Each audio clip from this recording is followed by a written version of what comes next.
Good afternoon, everyone. Welcome to our November 2019 Teaching and Learning for Student Success monthly webinar. Thank you for joining us today for what promises to be an exciting talk with Dr. Erin Doran, Ascender, Building Communities of Practice. Dr. Doran is an assistant professor in the School of Education at Iowa State University. And her research is directly related to the topic that she is presenting on today. So let's see, she's an assistant professor of higher education and community college leadership at Iowa State University. Her research focuses on Latinx community college students, the faculty who teach them, and Hispanic serving institutions. So now, without further ado, I am going to turn the presentation over to Dr. Doran. Thank you very much, Lydia. I'm excited to be here. Thank you for sharing part of your afternoon with me. And so I am, as Lydia said, an assistant professor at Iowa State University. I have been involved with ASCED for a number of years now and have had the privilege to be able to do some research related to this. And so this particular topic is one that is hot off the presses. It will be appearing in the Journal of Developmental Education any day now. And so if you have any questions along the way, please let me know. I'm happy to discuss this work. So the title of the presentation is Building a Community of Practice for Teaching Developmental Courses. As just an overview of where we go, I have a bit to discuss about the study context, just an overview of the study that I'll be talking about. Very, very brief literature review, which if any of the sources or things that I mention are ones that you're interested in looking up yourself, please let me know. I'll be happy to send you citations. The theoretical framework that I'll talk about is about the communities of practice more in detail. How I collected that data, what I found, and then just some general discussions. And then I really want to focus on the Q&A and just be able to exchange ideas, get some feedback, and hopefully just hear from you, good, bad, or indifferent. So as far as the context goes, this study is about the Ascender program. And from the outset, we know that Ascender wasn't created just to help Latinx students. It was created to help all students in community colleges. But some of the statistics that helped frame the original impetus for Catch the Next in Texas and for Ascender, and then also just by virtue of our partnering colleges like South Texas College that are extremely representative or of the Latinx population. It's important just to note some of the statistics that the Latinx population accounts for just shy of 40% of the total Texas population, and yet this is a population that experiences lower degrees of educational attainment, both in terms of high school graduation, graduation at the associate's level, the bachelor's level, and then through graduate school, and then higher degrees of life situations like poverty and unemployment or underemployment. And so, in understanding just how important and transformative the educational attainment of the Latinx population can be, there's a quote from the former commissioner of the Texas Higher Education Coordinating Board, Raymond Paredes, who said something to the effect of the economic future of Texas is very much reliant on how well Texas responds to the needs of educating its Latinx populations.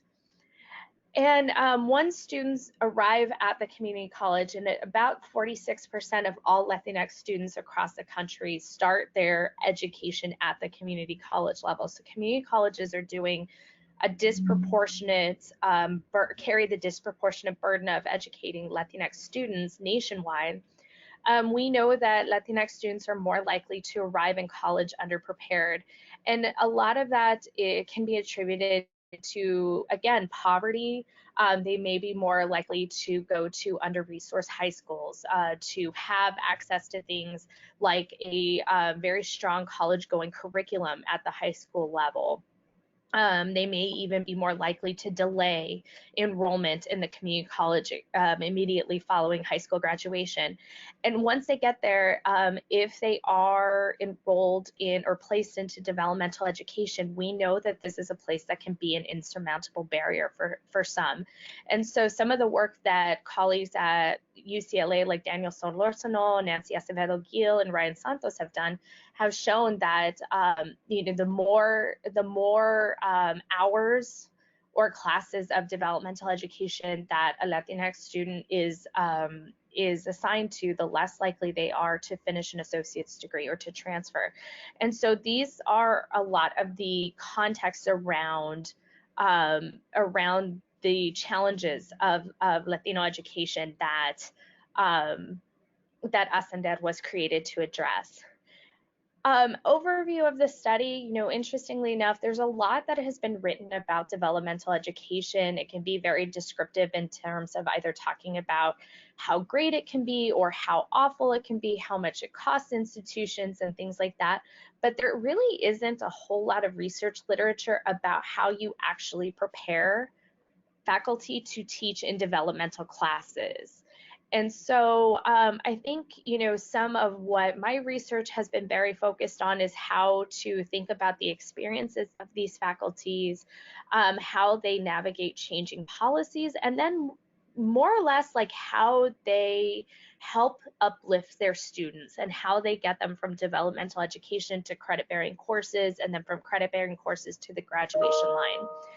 And Ascender has done amazing work in Texas since 2012, and in really, I think, establishing itself as a program that stands apart from so many others, because it doesn't do the work on just one campus. It has trained, I think at this point it's like 17 campuses across Texas. We have great partnerships with Alamo colleges, with Austin Community College, with South Texas College. In providing experiential, in-depth, and ongoing training for its instructors. And so the purpose of that is to really look at the group learning. Previous work that I have published on has really talked about more individuals, and I think this is more to speak about the collective learning that goes on, or at least how individuals are processing the collective learning within the Ascender training. And so this study was guided by the following two research questions. First, how does the Ascender professional development contribute to building a community of practice among faculty at participating colleges? And then from this professional development, how do Ascender faculty create communities of practice within their own classrooms? Again, very, very brief literature review. Again, the work on developmental education faculty and teaching in these settings is underwhelming at best. If you have not read W. Norton Grubb and Robert Gabriner's book, Basic Skills Education in Community Colleges, it is a fantastic book.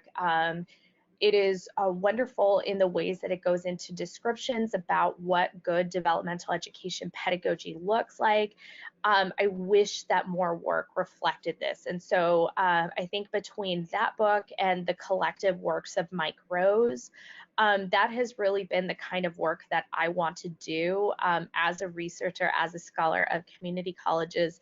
And I think within Ascender and being able to research that program, that's been something that I have been able to do.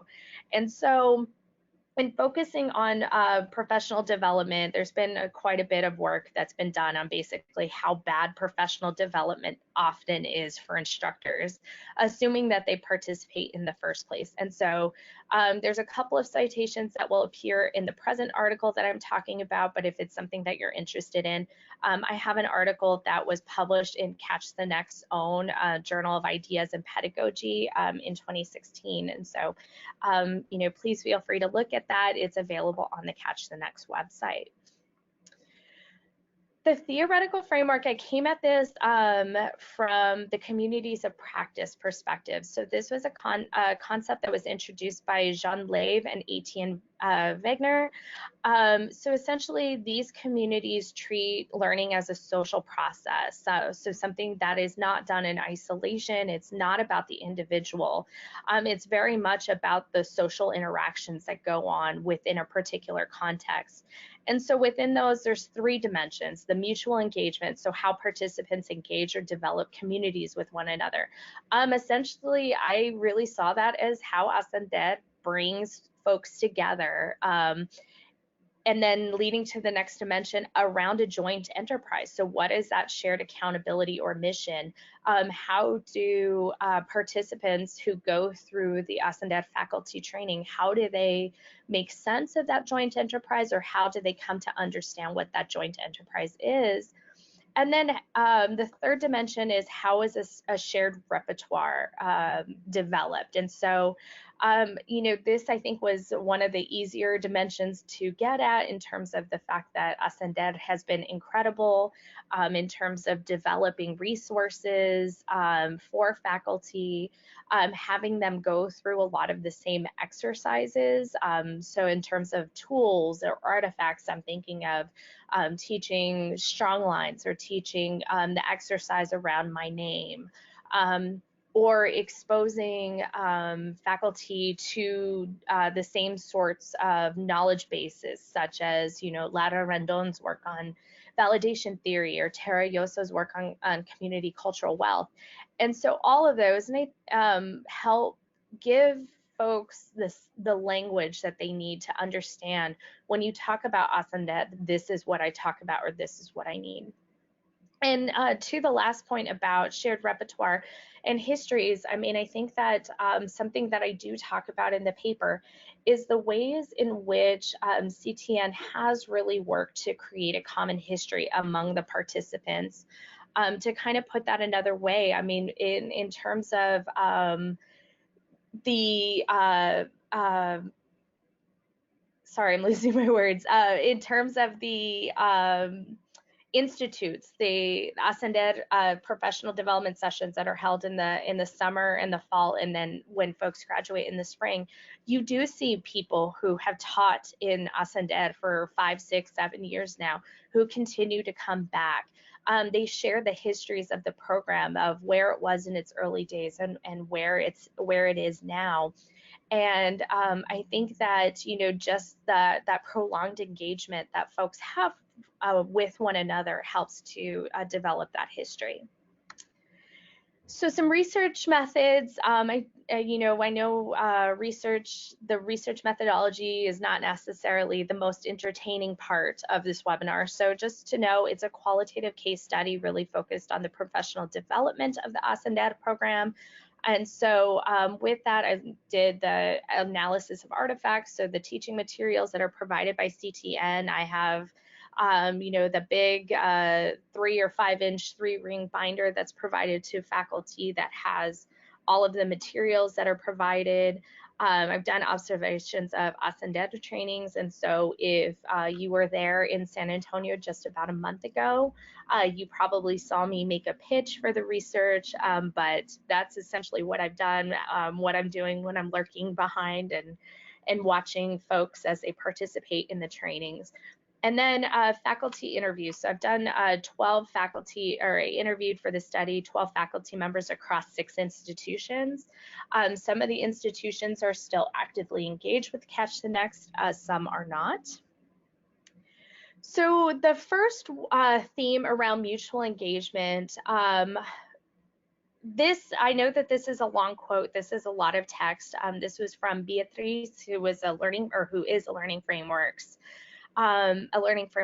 instructor. And by the way, these are all pseudonyms that are given to the faculty members who I quote here and who are quoted in the article. But I think something to highlight is the way that she talks about what we learn at the trainings. And the whole sense of familia that her team at the college was brought together to really be a team, and then to bring the students together as a team.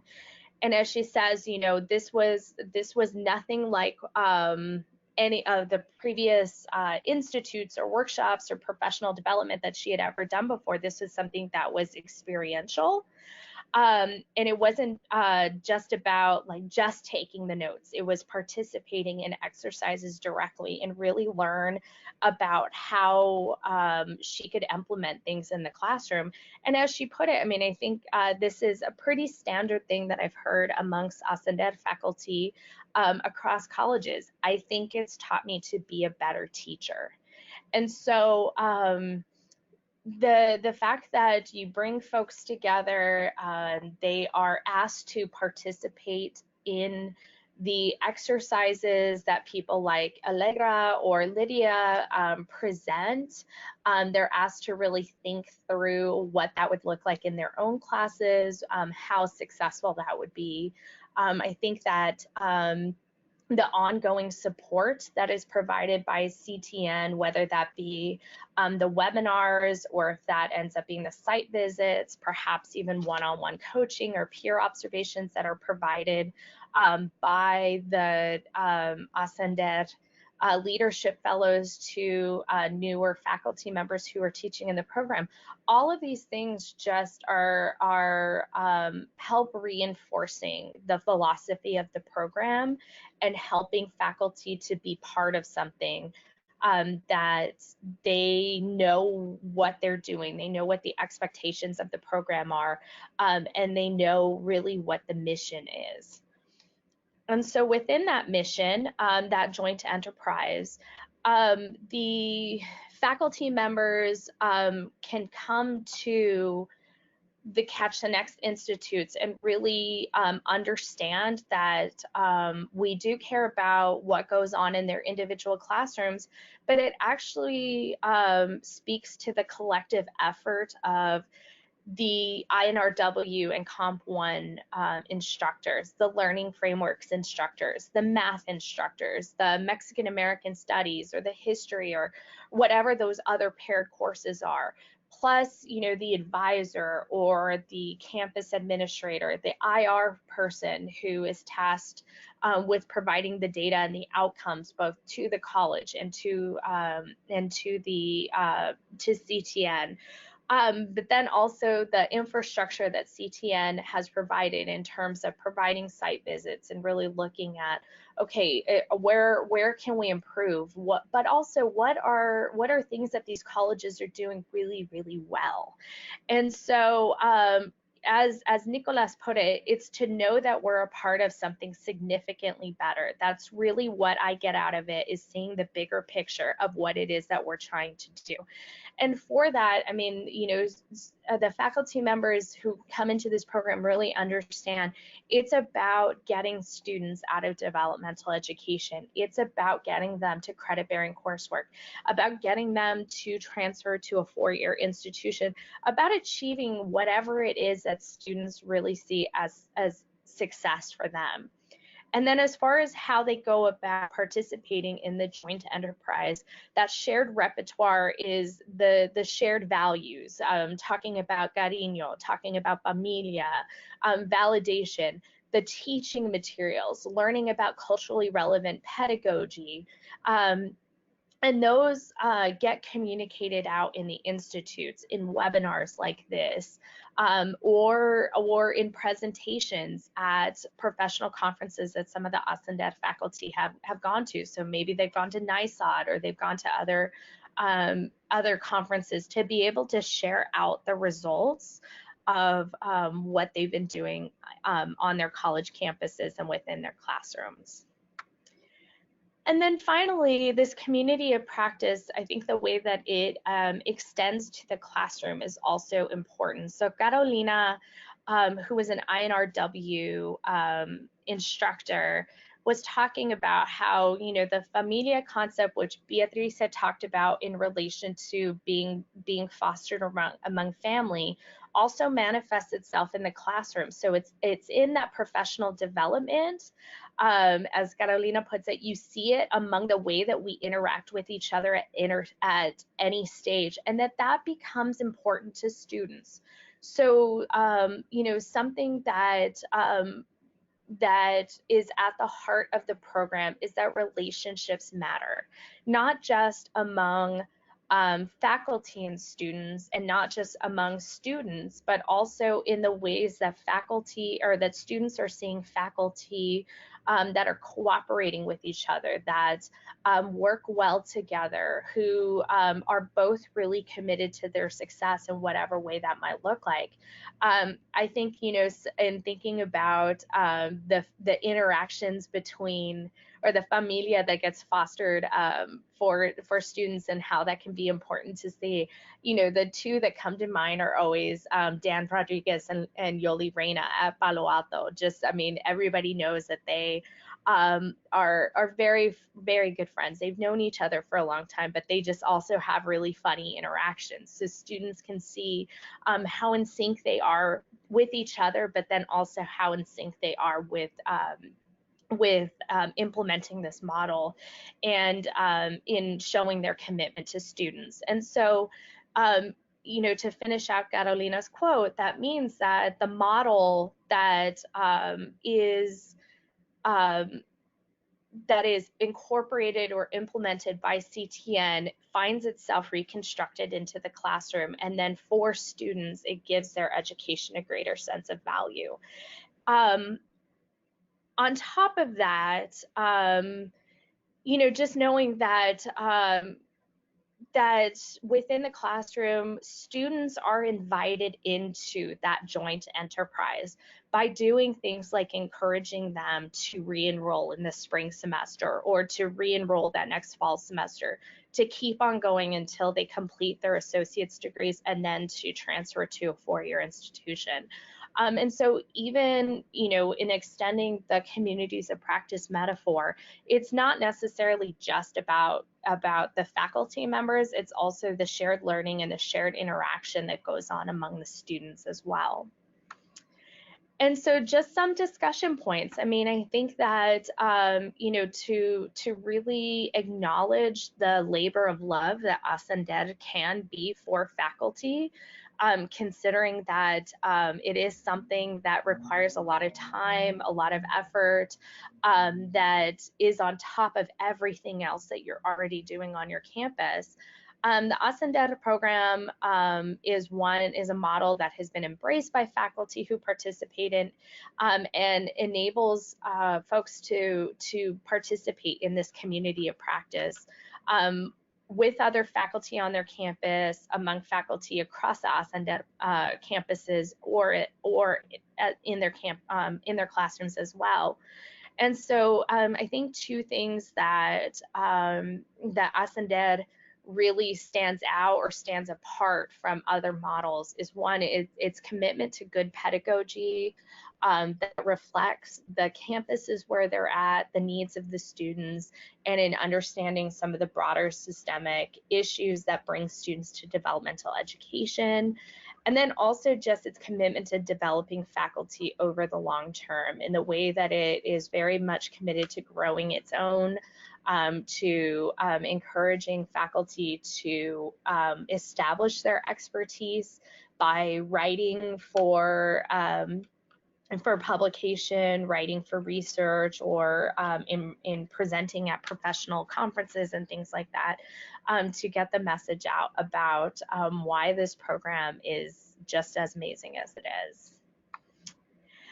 And so a shameless plug for myself.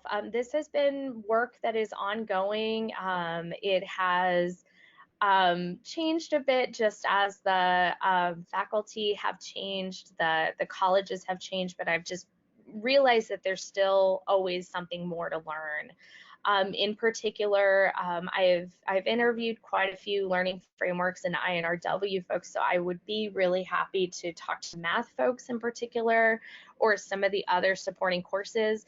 But if you are a learning frameworks or INRW person and I haven't yet talked to you, please don't take that as a excuse to self-select out. I'm really just happy to talk to anybody. I have done interviews over Zoom, or basically over any sort of virtual platform, according to whatever you're comfortable in. I do happen to be in San Antonio and Austin somewhat regularly when I can, since I still have family there. But the interviews that I do, they are scheduled at a time that is convenient for you. They typically take about an hour. And then your participation in a research study would be completely confidential. So if this is something that you are interested in, please consider shooting me an email and just letting me know. But for now, I would love to hear about any questions or ideas that you have. The full text of the research study is in the fall 2019 issue of the Journal of Developmental Education. It is not available online yet, or else, at least I can't access it. But if you're interested in getting a copy of it, let me know, and then once it's available, I'll be happy to download it and just share it with you. But are there any questions or ideas? Thank you so much, Erin.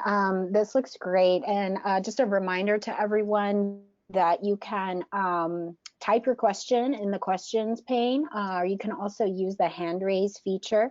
While we're waiting on folks to write some questions, I have one for you, Erin. I really like how you contextualize the study and the professional development that Ascender conducts in the context of learning as a social process and the sharing of common artifacts and common histories and things like that. And I know that both of those things are also serve as foundations of the equity work of the Center for Urban Education, that those are foundations that they also build on in their professional development and partnership with colleges. And it seems to me that that one reason that external agencies like Catch the Next or like Center for Urban Education bring these principles to institution is that a lot of times professional development inside institutions occurs in silos. And so I'm thinking that, you know, if an institution might have like a Center for Teaching and Learning Excellence or a Teaching and Learning Excellence division, sometimes that work is siloed from the division of equity and inclusion or equity and diversity, for example, or from developmental education, PD as well. So I'm curious what you think about what role do organizations like CTN or CUE play in ensuring the scaling of these best practices for professional development within institutions? That's a great question. I think, you know, what can be really challenging for community colleges in particular is that, you know, depending on the topic or when it's held or anything like that, I mean, you are talking to folks who are already so busy. They might be teaching 6 or 7 classes a semester. Sometimes they're teaching across various campuses. They may be adjuncts who are not getting paid for their time to participate in professional development, or just, you know, life happens. And so, you know, something that is talked about in the research literature about just how hard it is to get folks to show up to participate in professional development in general is a challenge at community colleges. And then also, I think that, and this kind of speaks to some of the power of CTN, or just ongoing professional development in general, is that, you know, when you do professional developments around diversity or equity, inclusion, whatever, if it's only a one-time thing, you are not doing anything really to impact the fabric or the culture of a college. This is engaging with issues around equity, inclusion, you know, sometimes in getting folks to think a lot more about certain issues that maybe they're uncomfortable with or just unfamiliar with, is difficult, and it takes more than just a 1 hour in service or a 3 hour in service. And so, if that is what you're moving toward, it's not just about content, it's also about how well and how fresh do you keep that work or those ideas in someone's mindset. And I think you know, at least for the first year of Ascender faculty training, the new faculty training, I mean, you're at least going to see them 3 times over the course of a calendar year. And so if these issues are brought up, then it's like, oh yeah, okay, you know, maybe the first semester an INRW faculty member was just trying to get their mind around the model itself or the pace of the teaching or balancing all of the out of class activities. But then that fall institute can be a good place to just remind them about, okay, what can I make sure to like adjust and reassess or whatever to make sure that, you know, the next semester I'm going to do this better. And then in the spring semester when they graduate, again, just remind them of that. Okay, moving forward, how am I going to make sure that this is a constant part of my teaching? Thank you so much. Yes, those are all great points. Yeah, and I think you're right that it is part of that sort of continuous improvement model. So we have a comment from Dr. Maria Chavez, CEO of Catch the Next. Dr. Chavez, go right ahead. Yes, thank you, Lydia.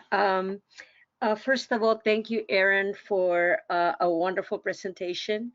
We are very fortunate to have you in our team, and I am extremely grateful that you have agreed to take on the webinar series. And of course, I need to say thank you to Lydia for the outstanding work that she has done for the organization over the years in a variety of capacities, including the webinar series. We hope not to lose her completely, and hopefully she will remain with us as a leadership fellow and also as one of our peer mentors. I just wanted to make a comment regarding the math comment that you made. It is our plan to bring all the math instructors to McAllen, Texas on March 26th for the transformative teaching track. So hopefully that would be a good time for you to interview some of them. We're actually working with some of them on the development of a Latina math club and also a math e-mentoring program. And more information will be forthcoming for that work. It is our hope that the Eva Longoria Foundation is going to be sponsoring those efforts.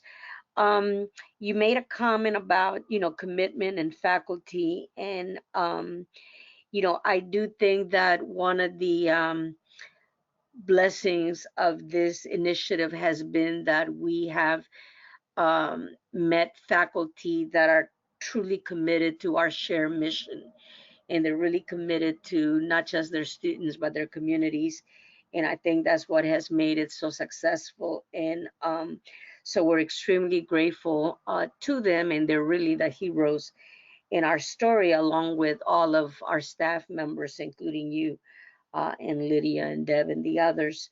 So I just wanted to say thank you to you and to them, and I really look forward to this new article in the Journal of Developmental Education, and I just want to say thank you. Yes. And I've been reading her work all along, so I'm familiar with it. So thank you very much. Thank Absolutely. you. Absolutely. And while we're waiting on other questions, I did want to echo Erin's point about her article in the Catch the Next Journal of Ideas and Pedagogy, which is available on www.catchthenext.org. And that it also is about professional development, and kind of does a comparison between the professional development that Catch the Next has offered, specifically with the combining of developmental reading and writing classes into integrated reading and writing, with some of those offered by the state. And Erin, that's one thing that I was thinking about actually was, you know, because you are also putting this research in the context of research on developmental education and specifically on pedagogy and sort of what goes on in the classroom. And when I was thinking about my question regarding how professional development often gets siloed, I was thinking about, what work has been done on sort of big scale professional development offerings in these states where developmental education has been, so radically accelerated, like in Texas or in Florida or Tennessee and things like that. Can you speak to that? Yeah, I mean, I think that one of the challenges of just studying community college faculty, and I'll stick with community colleges for a sec, of in general has just been, and this is not my idea. This has been written about. Susan Twombly and Barbara Townsend wrote about this over 10 years ago in a monograph called "Community College Faculty Overworked and Understudied." Are undervalued. And I mean, essentially what they've said is that the higher education literature, when higher education scholars study faculty, they tend to study themselves. And so essentially, like, what that means is that faculty at four-year institutions where research is a big part of what they do tend to study themselves. So they tend to study things like tenure structures at four-year institutions, or being faculty of color at predominantly white institutions, or whatever. I mean, there's a lot of different, those are just two examples.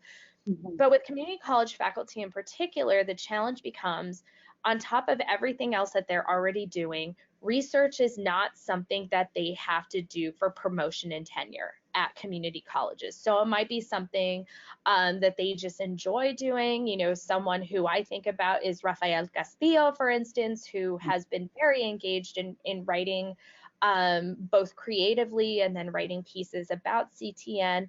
But that's just also because he is a creative writer himself. He's an English professor, and that is something that I think he just has a personal love and vested interest in doing. And so I think within that, it's just hard to really understand like what the needs are of faculty, because it's just something that isn't necessarily written well about. And then it can be hard to capture what those developmental education, professional development sessions look like, what they what the outcomes are, or how folks experience them, just because the people who are attending are probably just trying to learn the material, and the people who are delivering it are just trying to deliver it. So there may not be that third sort of bystander who can sit there and capture it as it's happening. And so it is something that is hard to do. Yeah. No, absolutely. Well, and I think another sort of wrench to throw in there is the fact that oftentimes for community college faculty who are actively researching and publishing, many times that is considered their professional development.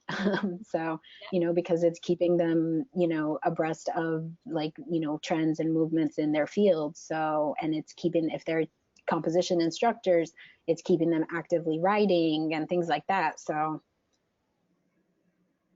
Yep. Then that begs the question of, why do I need to do more professional development? I'm already doing it. Right. So we have a couple of comments here. One from Ann Fletcher here in Austin at Austin Community College. She says, we have outstanding in-service and support from colleagues. And that was one thing I was thinking of too, is that here with the advent of co-requisites, or with the mandate for co-requisites here in Texas, one of the things that Austin Community College has done is develop a co-requisite work group to think through some of these things and best practices in co-requisite partnerships and things like that. So, so I know definitely there is a lot of great work going on in institutions as well. So definitely want to think about, how to share and scale that too. Yeah, Go ahead. No, I was just going to say absolutely. And I think, I think that one of the lessons that came out of my dissertation work was in really understanding that I think it is important for faculty to be able to determine what their needs are regarding professional development, and then to give them the mechanisms to either control it. So if you have faculty-led professional development, that's wonderful. Or if faculty decide that they're not getting the professional development their needs met by the institution, then what sort of support is available to them to seek that outside help? Absolutely. And Dr. Chavez has asked if we could share your publications with the group, Erin. I would say if anyone is interested in looking at more of what Dr. Doran has written, she is one of our peer mentors, one of our scholar mentors for Catch the Next as well. And all of our peer mentors have bios up on the Catch the Next website. So you can go to catchthenext.org, and under our programs, you'll see our Teaching and Learning for Student Success Peer Mentoring Program, and you can look at the bios for all of our scholar mentors. And there on the scholar mentors, we also have a list of selected publications. So absolutely anyone who's interested can certainly review those, and we'll definitely make sure we update that with your most recent article, Dr. Doran. And then Dr. Chavez also asks, is there a reading list that you recommend to some of the folks on the call who are non-developmental education faculty or not involved in developmental education, or for those who might be doing some research? If you are not a developmental education person and it is something that you are interested in learning more about, I do think that probably the best book that I have is, again, the W. Norton Grubb and Robert Gebriner book called Basic Skills Education in Community Colleges. That is just an excellent, excellent book. Both in, I think, making the case for why developmental education is important, and then two, like what effective developmental education and quite frankly, just what good teaching look like in general, regardless of what sector you're teaching in. So that would be a great book. I think in terms of understanding some of the like bigger systemic work, it is very stats oriented, but I think it's very important work. Some of the work that has been done by Peter Riley Bahr, B-A-H-R. He's out of the University of Michigan. So he has done some great national level work showing the racial disparities between groups or among groups in American higher education. So that is, that's been interesting work that has been done. I think that my colleague Nancy Acevedo Gill, who is at California State University San Bernardino, has done some beautiful work on validation, about academic validation in developmental education and the importance of that. So I would say those would probably be my top 3 works. Very nice, thank you.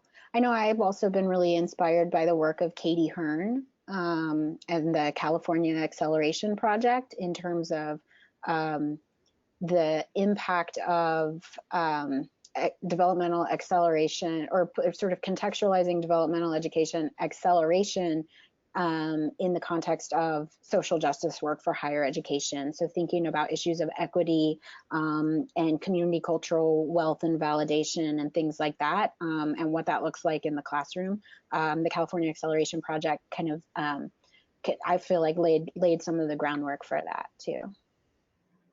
Awesome, yeah. And let's see, it looks like that might be all of our questions and comments for today's webinar. Did you have any final thoughts or reflections, Erin? No, just if you have any questions or things or feedback to share with me, or if you just are interested in finding out more about this study, or any ideas that you want to spitball or things like that, let me know. Please email me. The email is edoran@iastate.edu. I'm also pretty active on Twitter. And then other than that, just thank you for attending. I appreciate it. Thank you, Dr. Doran.